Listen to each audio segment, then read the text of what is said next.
We don't think they're going to get home. We kind of think we're turning it into the Landmark Hotel tonight. I mean, I really think we're going to have a lot of guests that we didn't anticipate. But it's fine. Everybody's having a great time and behaving themselves, and, you know, everybody's safe and sound and snug as a bug in a rug, you know. Meanwhile, outside, police and rescue crews are getting to where they have to go, responding to emergencies.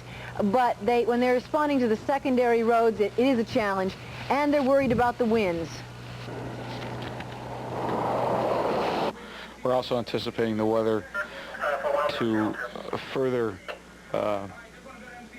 deteriorate by midnight, including some severe wind gusts, which is going to present some additional problems to us.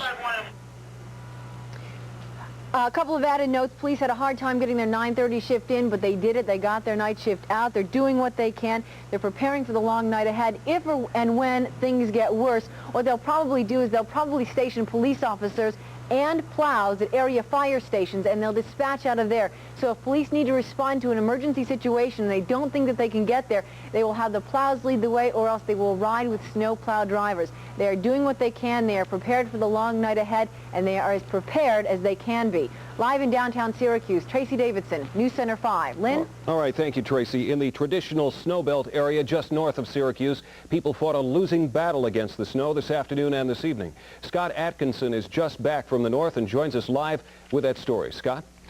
Well, Lynn, some people in the northern suburbs, as they did elsewhere in central New York, at first tried to fight this storm, and now they're just trying to ride it out.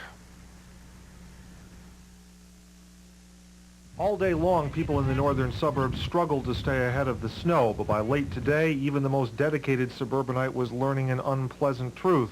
There was no way to keep ahead of this storm. Tim Fitzgerald learned that on his 4th trip outside. Are you ahead of it, behind it, or what? Starting to lose it, actually. Losing the battle. Hancock Airport, which has been a flurry of activity since yesterday afternoon, is all but deserted tonight. For the handful of people still here, there is no restaurant, no place to get a magazine, just a couch to sleep on, and time to wonder about when it will all end. Dan, you got any idea how long you think you're going to be here at this point? They got me scheduled for tomorrow morning, but it could possibly be Monday or Tuesday, they said. Well, how do you feel about all of this? Calmer than I felt at 11 o'clock this morning.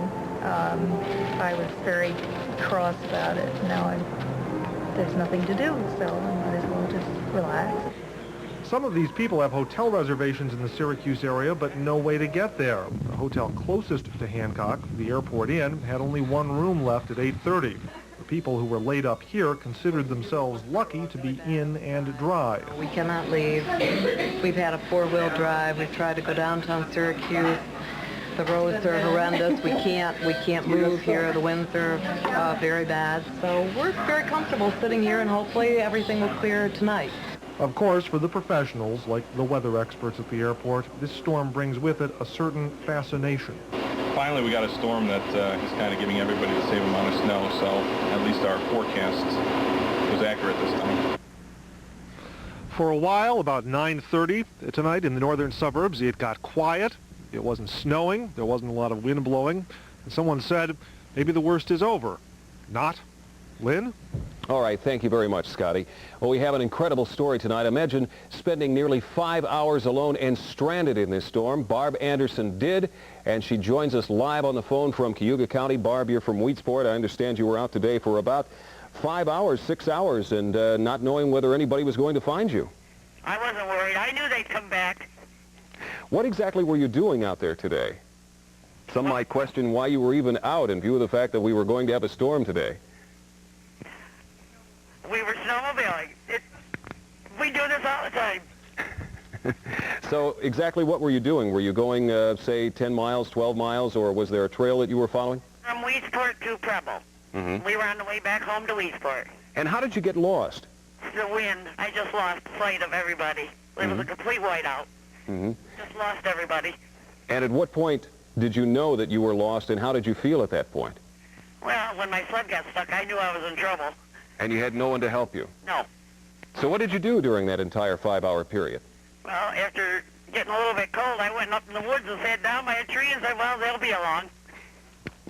And what were you thinking? Did you really believe that somebody had come back after you, or did you think that maybe... I was positive that Mr. Wargle wouldn't leave me there.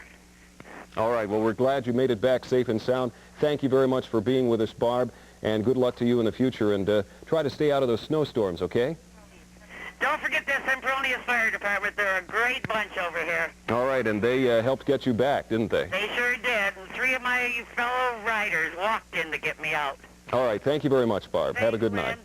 Well, the storm made its way from the Florida Gulf Coast into most of the eastern United States. In Florida, millions of dollars in damage reported from the scores of tornadoes that danced across the state. At least 16 people have died. From the mid-Atlantic to Maine, much of the coastal areas have been evacuated and or flooded. And in the New York and Boston areas, those cities are bracing for wind gusts in excess of 100 miles an hour. But despite the hard times a storm like this brings, there are always those who are destined to see things in a little different light, as demonstrated by these men in Baltimore this afternoon. John Fisher will have the latest on the movement of the storm. Tonight's winning lottery numbers, the daily numbers, are 5. Parked vehicles. Those that were or are odd even have been snowed in, and they're maybe in for the duration, and it's tough for these big fire apparatus to get down the side streets. For those who get stuck in the street, there are good Samaritans around if you're lucky. Mark McAndrew pulled out 4 cars with his pickup truck in just an hour and a half. I just thought I'd come out and help some people out tonight. Tom Beltran could have used help like that. He got off work at General Superplating in DeWitt tonight, only to find a wall of snow between his car and the street. I was a little surprised. I just had a friend of mine come in for the second shift, and when I came out, I didn't expect all the snow out here. I knew it was snowing pretty good, but I didn't expect to be buried. Then there were those who may have found the best way of all to navigate on this night. That was an odd sight, snowmobiles roaring down East Genesee Street in the city of Syracuse. Just a couple of reminders. You saw the difficulty firefighters are having with cars parked on the street. If you're parked along a snow emergency route, because we are under a state of emergency now, your car will be towed. Also, on city streets, odd even parking is being rigidly enforced tonight. We did see one Syracuse police car followed very closely by a tow truck. They're out. They're taking this very seriously. And if your car is illegally parked tonight, you will be towed. Christy? Does it look like emergencies are being responded to? Any trouble there? It appears that most emergencies, Christy, from what we've been able to tell, are being responded to adequately tonight. Syracuse police have spread out some of their officers to city fire stations to allow them to better get out into the community if they're needed in the event of an emergency. Christy? Thanks a lot, Scott. Reporting live. As Dave mentioned, the storm system turning from Florida to Maine is turning into a record snowstorm for the East Coast. At least 29 deaths are blamed on this storm. We get a look at just what this blizzard has done from ABC's Bob Schmidt. The skeptics who thought the storm wouldn't live up to its advanced billing were proven wrong early. It spawned a deadly series of tornadoes in North Florida. It was hard to stay upright or stay on the road as the storm marched into Georgia. Four-wheel drive was the best way to go in Tennessee, where nearly 2 feet of snow fell. Major airports in Atlanta, Washington, Philadelphia, and wherever the storm roared through called it quits early. Travelers who couldn't take a plane took the train. It was tough to deliver the bread.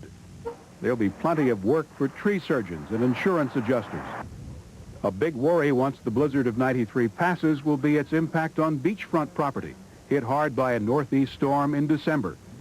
For some, it was a day to try out those skis and those sleds.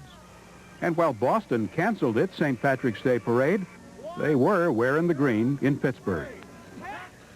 And 14 deaths were reported in Florida alone. The storm covered nearly the entire eastern third of the United States before it began moving northward. When we come back, Dave Eichhorn will join us again for a look at what we can expect tomorrow. Back in a moment.